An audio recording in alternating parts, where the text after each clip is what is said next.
তাদের চরিত্র কি, তারা কিভাবে মানুষকে জবাই করে, এই দৃশ্য আমরা গতকালকে দেখেছি। যারা আমার ভাইকে হত্যা করেছে তাদেরকে যদি গ্রেফতার করে দৃষ্টান্তমূলক শাস্তি না দেওয়া হয়, তাহলে পুরো বাংলাদেশের এই যে ছাত্র জনতা একসাথে সরকারের বিরুদ্ধে তাদের জায়গা থেকে প্রতিবাদ জানাবে। ইসকনকে যাতে নিষিদ্ধ করা হয় এবং আইন শৃঙ্খলা রক্ষাকারী বাহিনীর উপরে যাতে নির্দেশ দেওয়া হয়। ইসকনের মন্দিরে থাকা ছোট ছোট শিশুদেরকে ধর্ষণ ও বলাৎকারের ভয়াবহ অভিযোগ উঠেছে চীন। দর্শক মন্ডলী আসসালামু আলাইকুম ওয়া রাহমাতুল্লাহ। আশা করি সবাই ভালো এবং সুস্থ আছেন। স্বাগত জানাচ্ছি আমাদের আরেকটি নতুন ভিডিওতে।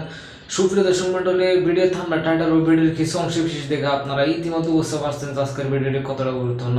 সুপ্রিয় দর্শক মন্ডলী, ভিডিওর অংশ বিশেষগুলো দেখে আপনারা রীতিমতো অবাক হয়েছেন। সুপ্রিয় দর্শক, সেই অংশ বিশেষগুলোর বিস্তারিত আলোচনা দেখলে আপনারা আরো বেশি অবাক হতে বাধ্য হবেন। আসুন আমরা সেই সম্পূর্ণ বিস্তারিত আলোচনাটা দেখে আসি। সম্পূর্ণ বিস্তারিত আলোচনাটা দেখলে আপনারা বুঝতে পারবেন আজকের আলোচনার বিষয়বস্তু কি এবং আবার কোন দল ক্ষমতায় যাচ্ছে, বাংলাদেশে আবার রাজনীতির মোড়টি কোন দিকে ঘুরে যাচ্ছে, এই বিষয়টি আপনারা বুঝতে পারবেন। আসুন আমরা তাদের চরিত্র কি, তারা কিভাবে মানুষকে জবাই করে, এই দৃশ্য আমরা গতকালকে দেখেছি।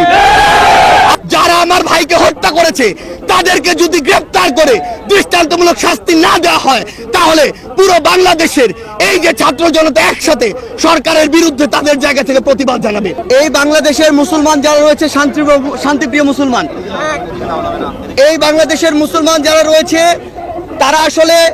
তারা যেমন নিজেদের ধর্মের প্রতি তাদের সহানুভূতি রয়েছে, অন্যান্য ধর্মের যারা রয়েছে তাদের প্রতিও তাদের সহানুভূতি রয়েছে। কিন্তু এই সহানুভূতিকে ব্যবহার করে কেউ যদি নিজেদের ওই ভারতে বসা চক্রান্ত, যারা মাসের 30 দিনের 25 দিন দেহটা নিয়ে এই বাংলাদেশে বসে থাকে আর বাকি 5 দিন মনটা নিয়ে ভারতে যায়, সেখানে চক্রান্ত করে এবং সেই চক্রান্তের এক্সিকিউশন এই বাংলাদেশে এসে ঘটায়, সে সকল উগ্রবাদী হিন্দুদেরকে প্রতিহত করার জন্য আমাদের মনে বিন্দুমাত্র সহানুভূতি থাকবে না।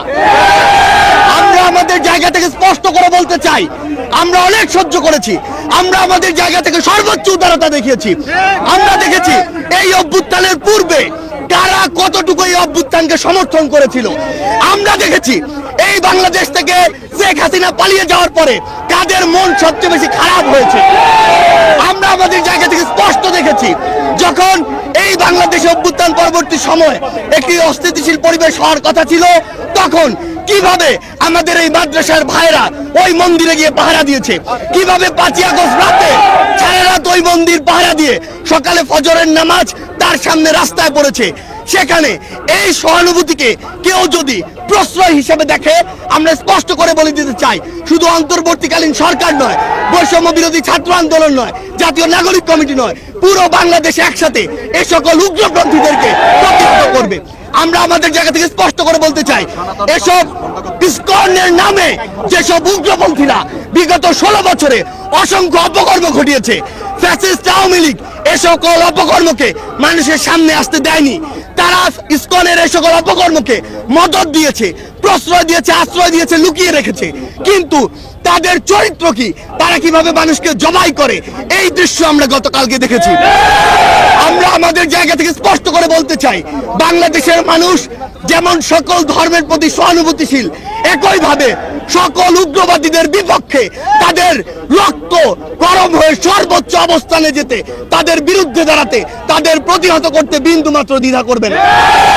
আমরা আমাদের জায়গা থেকে সরকারকে স্পষ্ট করে বলতে চাই, যারা আমার ভাইকে হত্যা করেছে তাদেরকে যদি গ্রেফতার করে দৃষ্টান্তমূলক শাস্তি না দেওয়া হয়, তাহলে পুরো বাংলাদেশের এই যে ছাত্র জনতা একসাথে সরকারের বিরুদ্ধে তাদের জায়গা থেকে প্রতিবাদ জানাবে।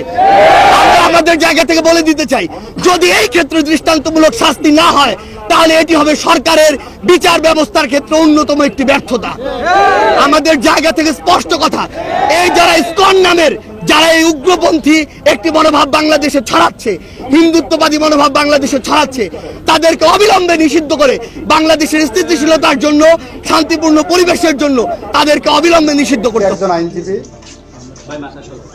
2টা পত্রিকা নিয়ে আদালতের দৃষ্টিতে আনেন, সুও মোটো রুল ইস্যু করার জন্য প্রার্থনা করেন এবং তার প্রার্থনার মূল প্রতিপাদ্য বিষয় ছিল ইসকনকে যাতে নিষিদ্ধ করা হয় এবং আইন শৃঙ্খলা রক্ষাকারী বাহিনীর উপরে যাতে নির্দেশ দেওয়া হয়। সর্বোচ্চ গুরুত্ব দিয়ে এই ঘটনাটি তদন্ত করে দোষীদের আইনের আওতায় আনা এবং এমার্জেন্সি ডিক্লেয়ার করানোর জন্য আগামী অন্তত 2 সপ্তাহ। এই পরিস্থিতিতে আদালত আমাকে ডেকে পাঠান। আমি আদালতের সামনে যেয়ে বলি, ইসকনের ইস্যুটা যেটা, এটা দুর্ভাগ্যজনক। যে আইনজীবী এটা এনেছেন তার হৃদয়ে যে রক্তক্ষরণ হচ্ছে, এই রক্তক্ষরণ বাংলাদেশের 18 কোটি মানুষের হৃদয়েই হচ্ছে। এটা অনাকাঙ্ক্ষিত ঘটনা। এই ঘটনা একটি ক্রিমিনাল অফেন্স।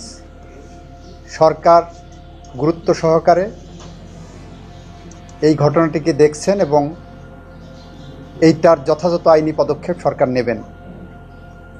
এই সংগঠন রেজিস্টার্ড কিনা, এই সংগঠন নিষিদ্ধ হবে কিনা, এই সংগঠনের বিরুদ্ধে কী কী ব্যবস্থা নেওয়া হবে, এই সংগঠনের অস্তিত্ব কী, এই সবগুলো বিষয় সরকারের পলিসি ডিসিশন এবং সরকার এটা খোঁজখবর নিয়ে যথাযথ আইনিভাবে এটাকে দেখবেন। সব কিছুই আদালতের সামনে এসে সুমোটো নিষিদ্ধ করতে হবে। এই প্রক্রিয়ার সাথে আপনাদের জুডিশিয়াল রিভিউয়ের যে অ্যাকশন, সেটা যাওয়া উচিত না বলে আমি মনে করি। এটা সাংবিধানিক আইনের সাথে কতটুকু যাবে সেটাও আমাদের বিবেচনা করতে হবে, আমাদের দেখতে হবে। এই কারণে এই রুলটা বা এই নির্দেশনাটা এখন প্রয়োজন আছে বলে মনে করছি না। এটা প্রিম্যাচিউর। দেখেন সরকার কি করছে, দেখেন বিষয়টা কিভাবে হ্যান্ডেল হচ্ছে, সব পর্যালোচনা করে তারপরে যদি হয় তখন প্রপার ওয়েতে আসলে এটা দেখা যেতে পারে। আদালত অ্যাপারেন্টলি মনে হলো যে আমাদের বক্তব্যে সন্তুষ্ট।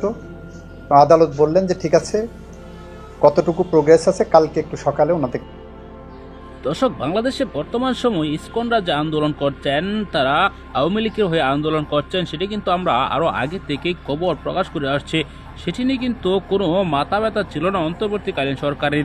তারা আগে থেকে তার বিরুদ্ধে ব্যবস্থা নিতে পারত। যখন তার বিরুদ্ধে মামলা হয়েছিল, তিনি এখন গ্রেপ্তার হয়েছেন, যার এখন জনমত বেড়ে গিয়েছে।